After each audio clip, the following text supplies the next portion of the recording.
मंच पर बुलाने जा रहे हैं उस नेता को जो भाजपा की नई पहचान और संगठन की सबसे बड़ी ताकत है। भाजपा प्रदेश अध्यक्ष जिन्होंने जमीनी कार्यकर्ताओं को जोड़कर पार्टी को गांव-गांव तक पहुंचाया।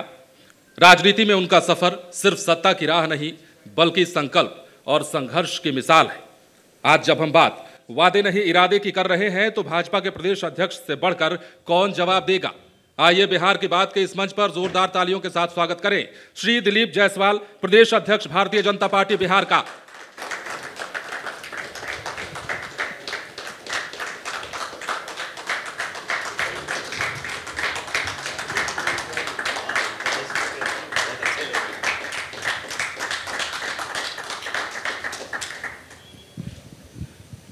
बहुत स्वागत है दिलीप जायसवाल जी बिहार की बात 2.0 में लाइव सिटीज के कॉन्क्लेव में। और मैं देख रहा हूं दिलीप जायसवाल जी, आपके विरोधी कहते हैं कि दिलीप जायसवाल जी तो मूर्छित पड़े हैं, मूर्छित गिरे हैं, लेकिन मैंने देखा कि आप सचेत अवस्था में मौर्या होटल पहुंच गए हैं। सीढ़ियां भी आपने चढ़ी है और स्टेज पर भी चलते हुए आए हैं, तो मूर्छित कहाँ हैं? और लोगों ने यह कैसे अवधारणा पाल ली कि दिलीप जायसवाल मूर्छित हैं, और दिलीप जायसवाल यदि मूर्छित हो गए तो भाजपा का क्या होगा? जो लोग मूर्छित कर रहे हैं उन्हें क्या जवाब देना चाहते हैं, यहीं से शुरुआत करते हैं। आगे तो भाजपा के रोड मैप के बारे में हम लोग बात करेंगे ही करेंगे। दिलीप जायसवाल मूर्छित हैं कि नहीं मूर्छित हैं, यह सभी दर्शक भी देख रहे हैं। जी माइक जी। राजनीति में जी आरोप प्रत्यारोप चलता रहता है। भारतीय जनता पार्टी दुनिया की सबसे बड़ी राजनीतिक दल है और दुनिया की सबसे बड़ी राजनीतिक दल होने के कारण बिहार प्रदेश की जिम्मेवारी दिलीप जायसवाल पर दी गई है। जी। तो दिलीप जायसवाल अपने तरीके से, अपने संस्कार से, आप उसको जीवित कहिए या मूर्छित कहिए, लेकिन भारतीय जनता पार्टी जितना जमीन के अंदर होती है उतना ही जमीन के बाहर होती है। तो मैं अपना काम करता हूँ, मैं इन सब बातों पर बहुत ज़्यादा अपना समय व्यतीत नहीं करना चाहता, क्योंकि मुझे प्रभु ने, ईश्वर ने एक जिम्मेवारी दी है और मेरा काम है कि इन आरोप प्रत्यारोप पर जवाब सवाल पर नहीं पड़ के अपने संगठन को मजबूत करना, अपनी जिम्मेवारी एवं दायित्व के प्रति समर्पित रहना, समर्पण। अगर मूर्छित होना है तो बहुत अच्छी बात है। अच्छा, तो मूर्छित आप तो नहीं हैं, यह तो इस बात की गवाही है। तो फिर भाजपा 2025 के चुनाव के लिए गठबंधन के तहत लड़ना है और अब करीब करीब कल देखिए कोर कमेटी की बैठक भी है, आप भी जा रहे हैं, शामिल होने जा रहे हैं, तो सब कुछ ठीक है एनडीए में? देखिए, एनडीए बहुत ही अच्छे तरीके से अपने संगठन को जी गांव-गांव तक पहुंचाने का काम किया है। और आपने देखा कि अभी हम जनवरी के महीने में चूड़ा दही तिला संक्रांत के आसपास एनडीए का जो जिला का कार्यकर्ता सम्मेलन है, एनडीए कार्यकर्ता सम्मेलन, उसकी शुरुआत हमने की थी जी। और बहुत ही एक अच्छा संदेश गया कि एनडीए के सभी कार्यकर्ता आपस में मिलकर एनडीए कार्यकर्ता सम्मेलन जिला में आयोजित किए जी। और आज हम विधानसभा एनडीए कार्यकर्ता सम्मेलन कर रहे हैं और आपके लाइव सिटी जो कि काफ़ी लोकप्रिय चैनल है, तो हमने देखा कि आप कवर भी कर रहे हैं। और एक जो सबसे बड़ी बात दिखाई पड़ रही है इस बार विधानसभा जो एनडीए कार्यकर्ता सम्मेलन है, मैंने अपने राजनीतिक जीवन में वो चीज़ नहीं देखा। बहुत नेता जा रहे हैं, भीड़ काफ़ी हो रही है, रोड का भी भीड़ आपने देखा होगा और मैदान का भी भीड़ आपने देखा होगा, लेकिन जो अभी विधानसभा एनडीए का कार्यकर्ता सम्मेलन हो रहा है, अगर आप उसके फुटेज निकाल करके देखिए, आधी आबादी महिला जी एनडीए के कार्यकर्ता सम्मेलन में आ रहे हैं। ये नीतीश कुमार जी और मोदी जी के सरकार की सबसे बड़ी उपलब्धि है और एनडीए एकजुट होकर विधानसभा सम्मेलन का शुरुआत किया है। देखिए दिलीप जायसवाल जी, अभी जब भारतीय जनता पार्टी इस बात के लिए जानी जाती है कि वो बहुत पहले अपने उम्मीदवारों की घोषणा करती है, सीट शेयरिंग में देरी नहीं करती है, उसमें एक तो देरी हो रही है और इस बीच एक खबर आई, आपने भी देखी होगी, बड़ी चर्चा रही दिल्ली से लेकर के, और पटना में तो थी ही, दिल्ली तक में चर्चा थी कि सीटें बंट गईं, जनता दल यू को इतनी सीटें, बीजेपी को इतनी सीटें, दूसरी ये सहयोगी पार्टी उसको इतनी, उसकी इतनी। हम नंबर्स नहीं बता रहे हैं किसको कितना, लेकिन ये एक खबर आई, इस तरह की घोषणा हुई। तो क्या ऐसी स्थिति है क्या कि आपने इस तरह का बंटवारा किया है? जेडीयू बड़ा भाई है और नहीं हुआ है तो कब तक करेंगे? आपने इसको, मैं आपके सवाल को दो भाग में बांटता हूँ। बिल्कुल। पहला तो ये कि उम्मीदवार की घोषणा, मैं बहुत स्पष्ट हर चीज़ का जवाब देना चाहता हूँ, कोई जल्दीबाजी में आपके सवाल से निकलना नहीं चाहता। बिल्कुल, मैं उसमें तैरना चाहता हूं और समुद्र मंथन करके कुछ अमृत निकालना चाहता हूं। स्वागत है। और दो विद्वान आदमी सामने बैठे हैं, तो कुछ न कुछ आज अमृत तो लेके ही जाऊंगा मैं।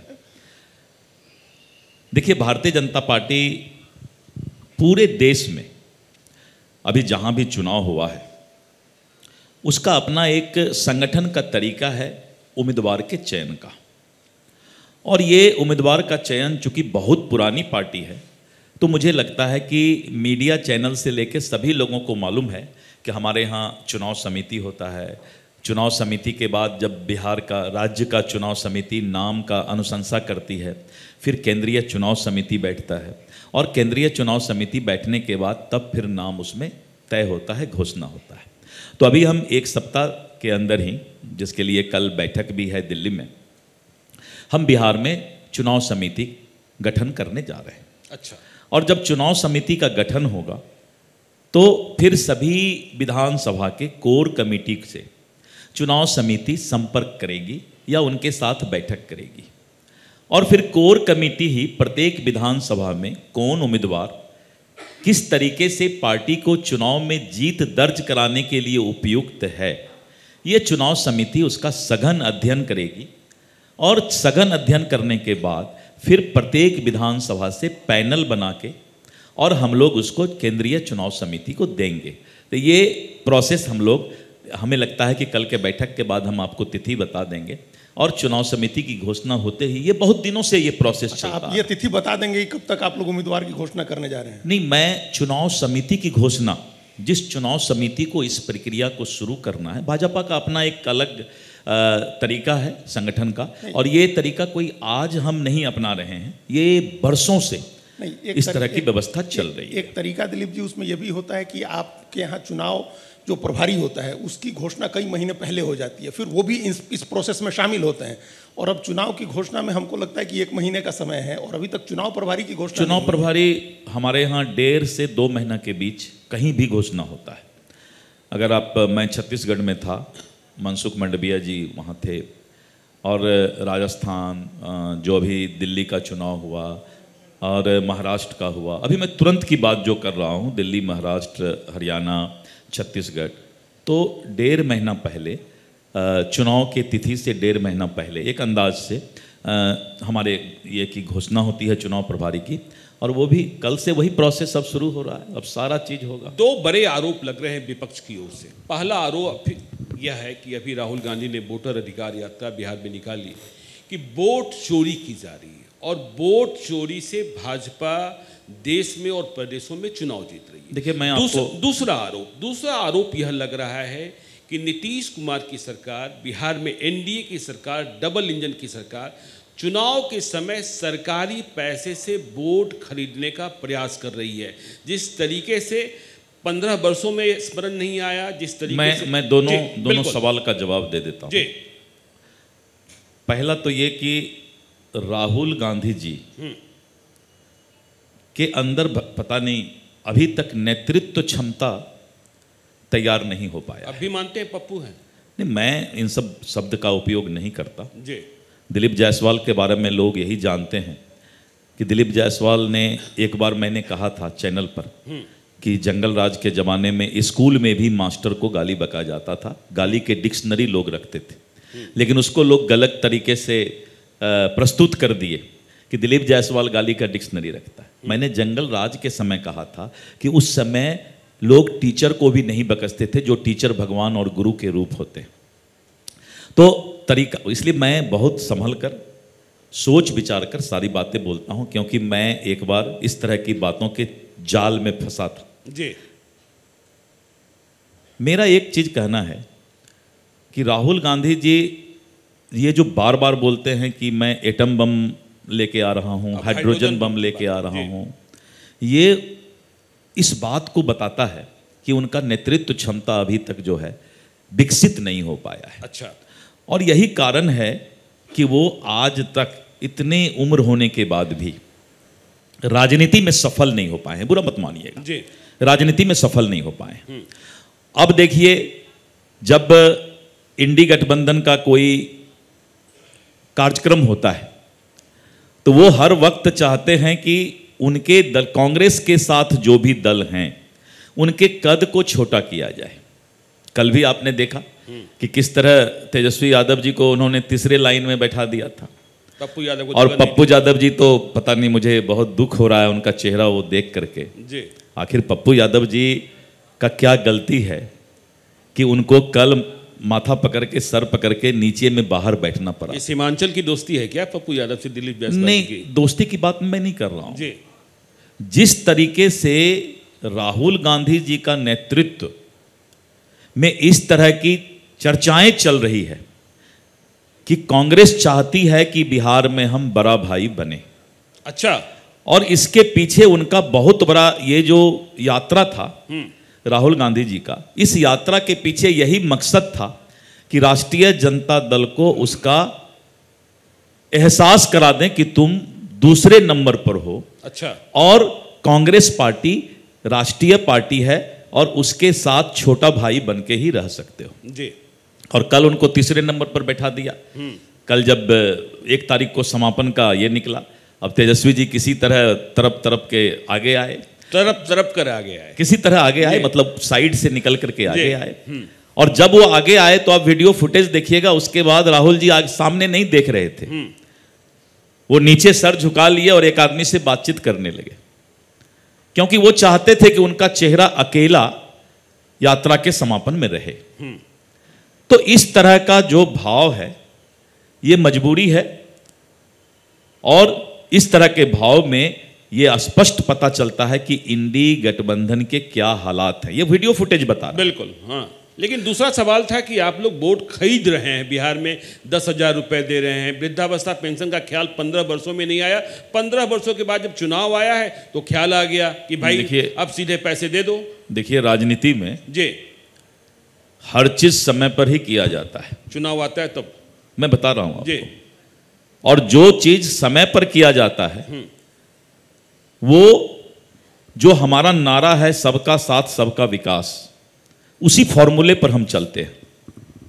अब विपक्ष, कल आपने देखा होगा एक वीडियो फुटेज काफी चल रहा है सोशल मीडिया में कि राष्ट्रीय जनता दल के लोग माई बहन योजना के नाम पर कि 2,500 रुपया हमारा सरकार बनेगा तो हम दे देंगे, और फॉर्म भरवा करके अकाउंट नंबर और IFC कोड वगैरह सब ले रही है। आपने भी छत्तीसगढ़ में किया था, मैं बता रहा हूं जी।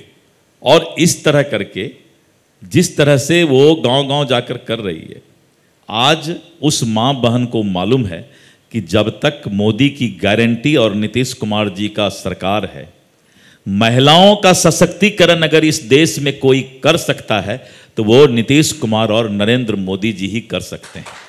और आज अभी 12:30 बजे जी प्रधानमंत्री जी दिल्ली से बिहार के महिला सशक्तिकरण को संबोधित करने जा रहे हैं। अच्छा। और प्रत्येक जिला मुख्यालय पर, प्रखंड मुख्यालय और एक प्रखंड के अंदर 3 संकुल मुख्यालय पर बिल्कुल करीब 20 लाख महिला संगठन गिनती से बिहार के जी 20 लाख महिला 12:30 बजे जब आप देखेंगे तो आपको आश्चर्यचकित लगेगा कि एनडीए और भाजपा जमीन के अंदर किस तरह काम करती है कि अभी तक आपको पता भी नहीं है कि 12:30 बजे 20 लाख महिला जुड़ने जा रही हैं। और 20 लाख में 19,99,999 नहीं होगा, 20 लाख का 20 लाख, तो 20 लाख महिलाएं प्रधानमंत्री जी से जुड़ने जा रही हैं।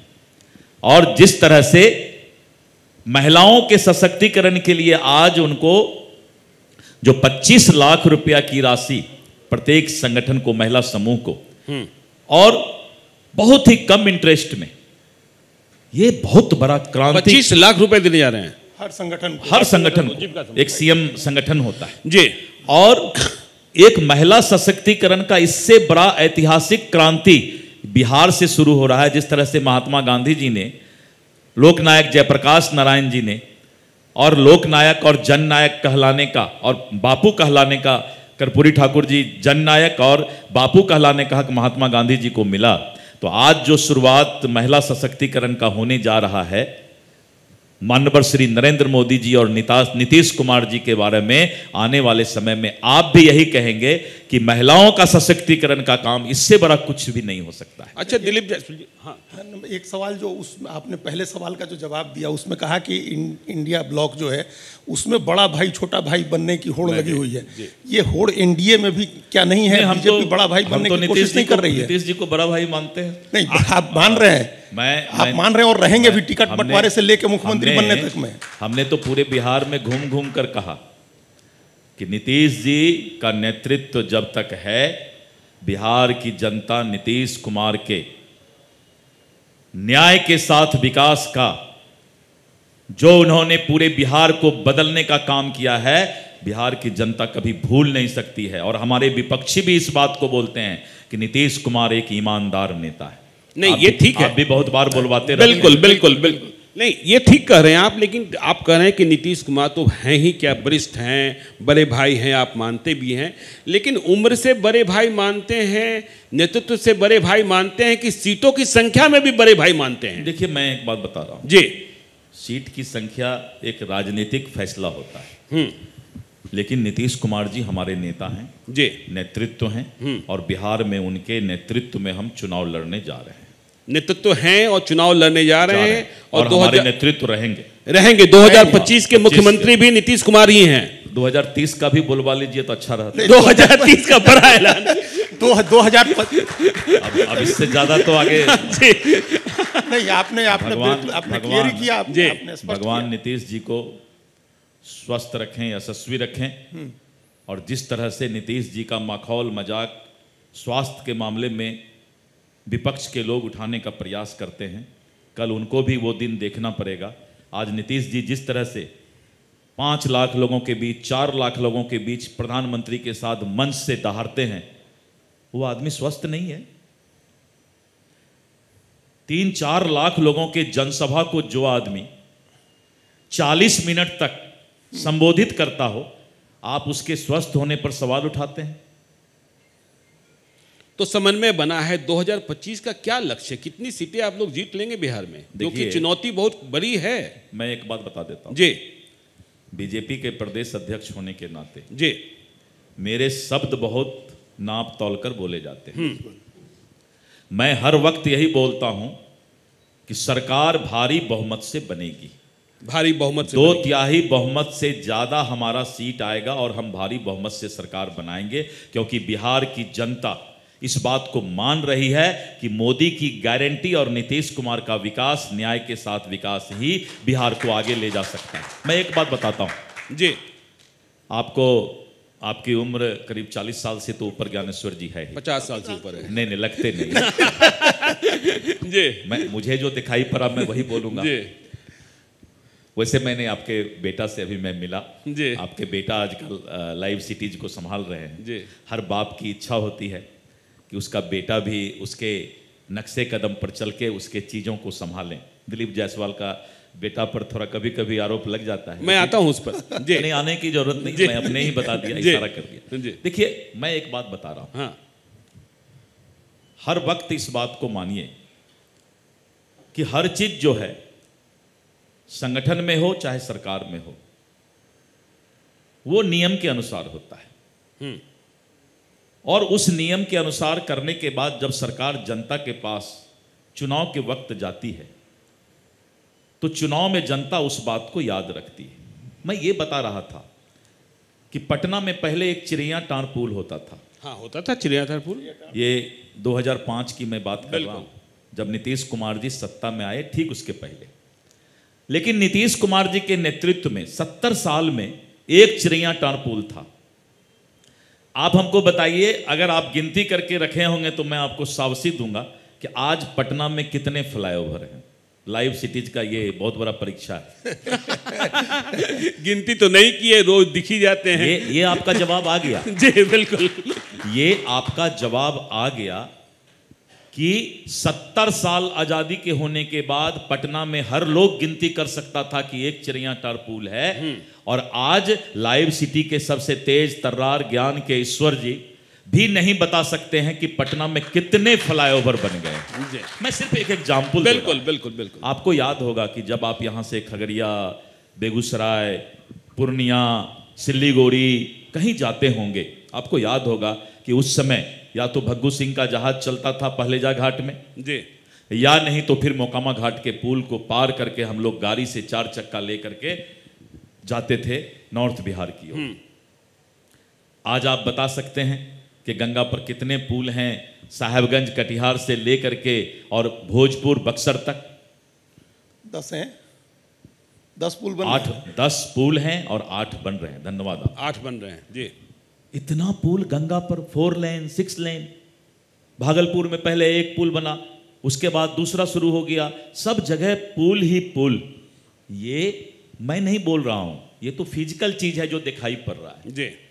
खाली राजनीति में थेथरोलॉजी, राजनीति में 90% नेता थेथरोलॉजी का डिग्री लिए हुए हैं। नहीं, आपने ये बहुत अच्छा है कि दिलीप जायसवाल के डिग्री पर कोई सवाल नहीं उठा सकता।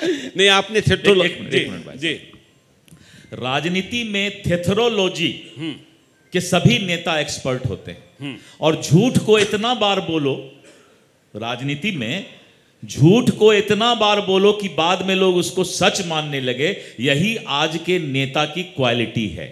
मैंने 2 शब्द कहा है जी कि नेता आजकल वही पक्का है जो थेथरोलॉजी का डिग्री लिए हुए। तो आपने प्रशांत किशोर को नेता मान लिया है?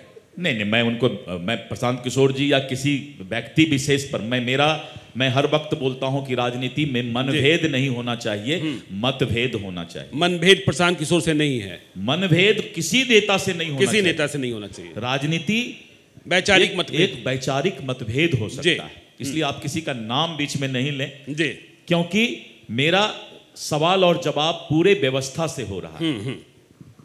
तो राजनीति में आजकल ज्यादातर नेता थेथरोलॉजी का डिग्री लेकर के और समाज के बीच झूठ इतना बार बोलते हैं कि लोग उसको सच समझने लगते हैं।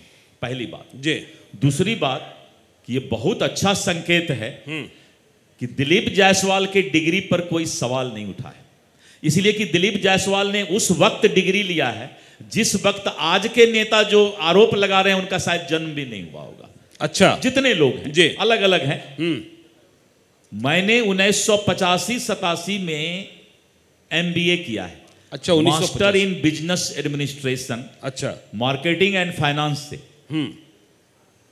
मैंने MSc किया उसी जमाने में बॉटनी से। और अभी प्रभात खबर के एक पॉडकास्ट में जी एकाएक सवाल कर दिया उनके एंकर जो थे कि आपने जो डॉक्टरेट लिया उसका टॉपिक क्या था। तो मैंने 1 सेकेंड में पूरा टॉपिक उनको बता दिया। अच्छा, तो उन्होंने कहा कि 45 साल पहले की बात आपको याद है। तो दिलीप जायसवाल के डिग्री पर कोई सवाल नहीं उठा सका।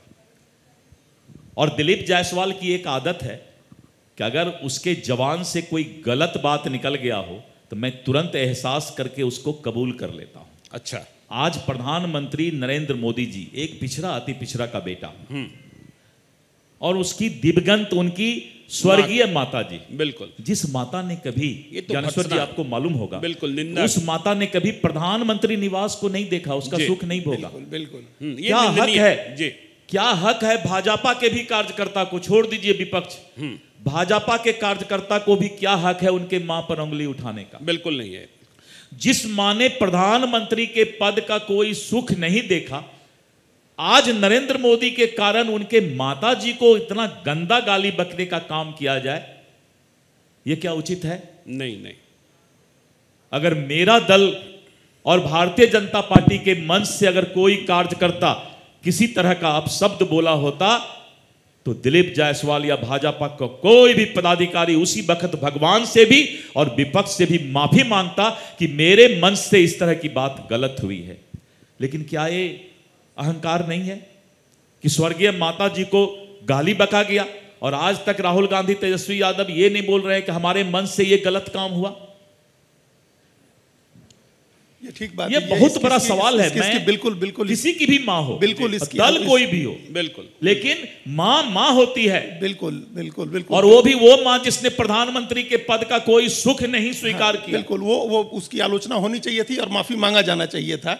और इस बात को आप लोगों ने कहा, बिहार की जनता ने, लोगों ने समझा है।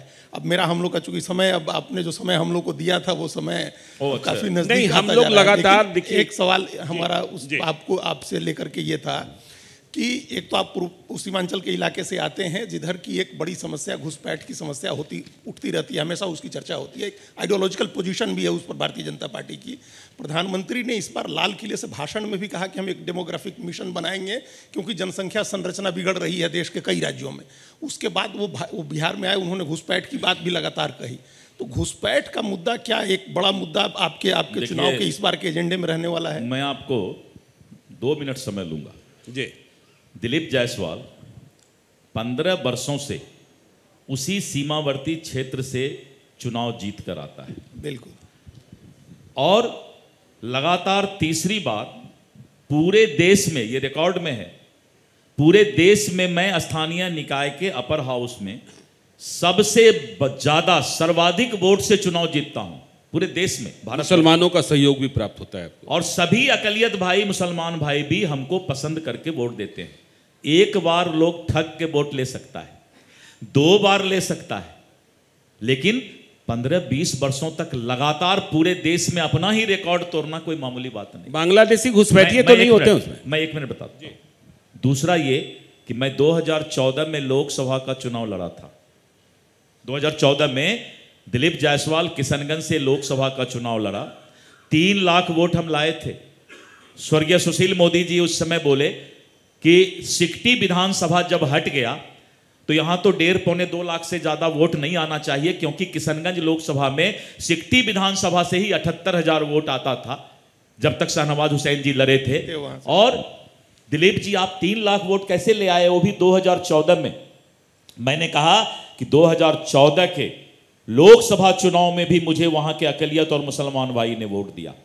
उन्होंने विश्वास नहीं किया। दिलीप की अकलियत और मुसलमान भाई की बात नहीं, घुसपैठियों की बात है। घुसपैठ आपका मुद्दा है कि नहीं? मैं 1 मिनट बता देता हूं। उन्होंने विश्वास नहीं किया।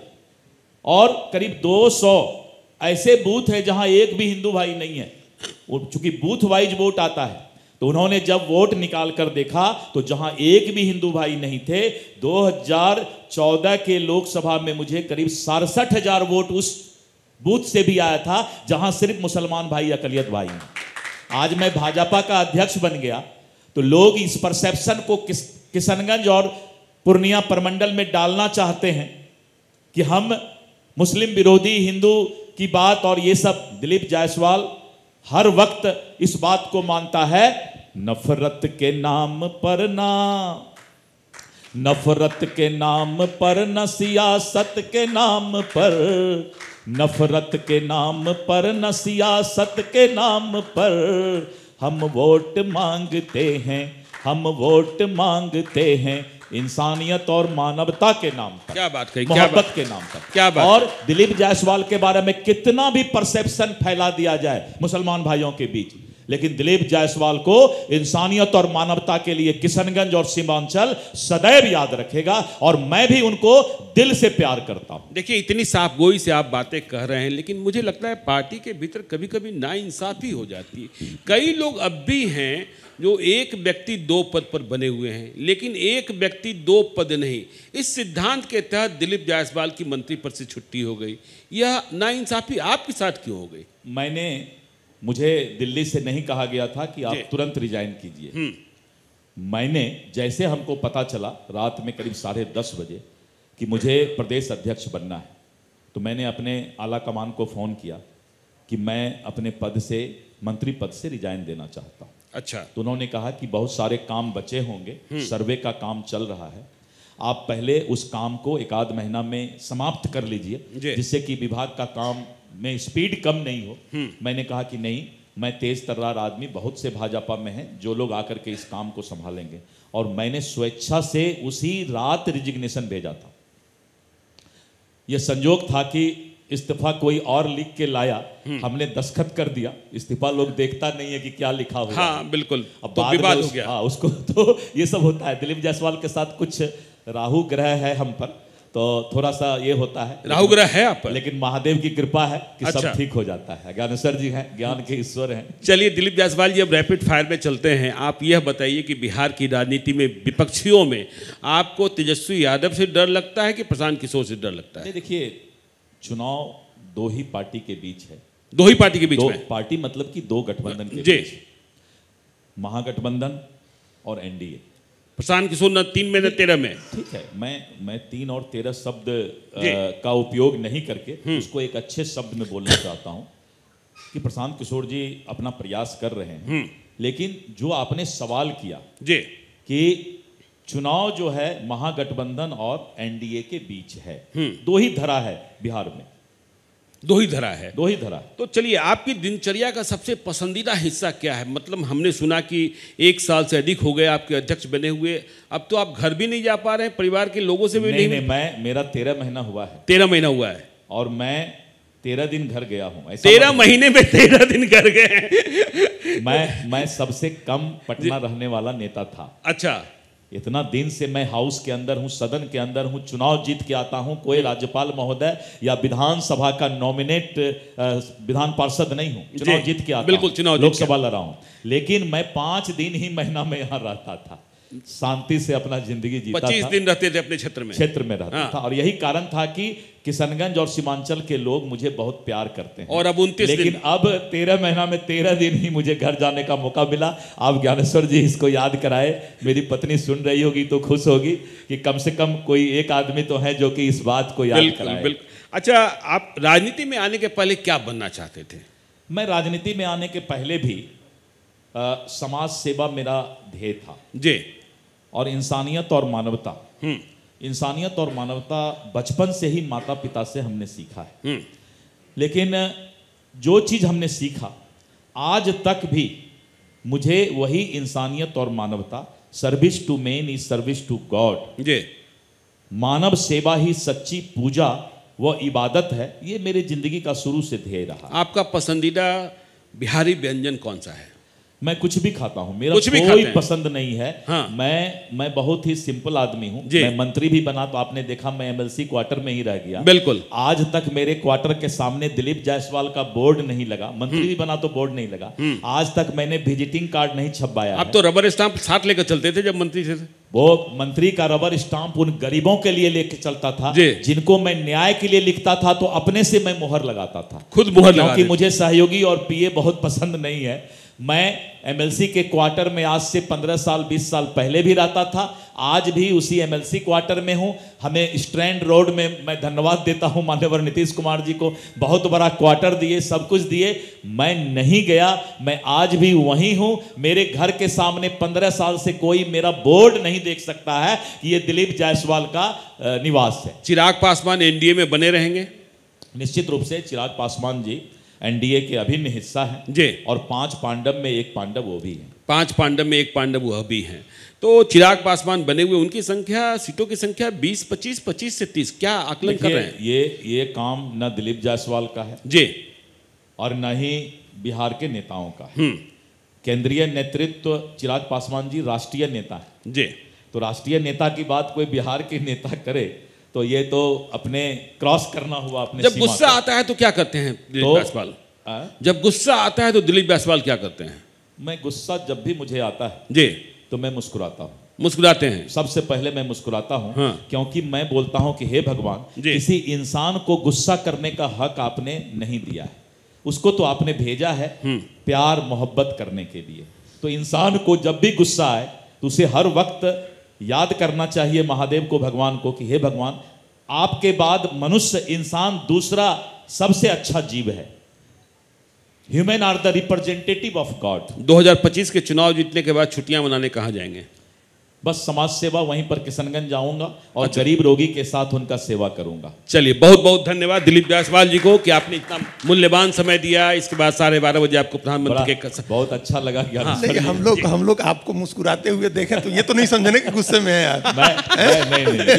मैं मुस्कुराते हुए देख, बिल्कुल। मैं हर वक्त मुस्कुराते रहता हूं और यही कारण है कि भारतीय जनता पार्टी में आज 13 महीना में एक कार्यकर्ता के नज़दीक और उसके दिल में बसने का मौका मिला मुझे। मैं सिर्फ कार्यकर्ताओं से मेरा दिन रात प्यार होता है और कार्यकर्ता ही पार्टी के लिए जो भगवान है, दिलीप जायसवाल उसी कार्यकर्ता को भगवान मानता है। आप तो कहते भी है कार्यकर्ता यदि आते हैं तो उनका स्वागत होना चाहिए। हाँ। कभी आप मेरे कार्यालय में आइए जी, मेरा दरवाजा हर वक्त कार्यकर्ता के लिए खुला रहता है। बहुत बहुत धन्यवाद। बहुत बहुत धन्यवाद।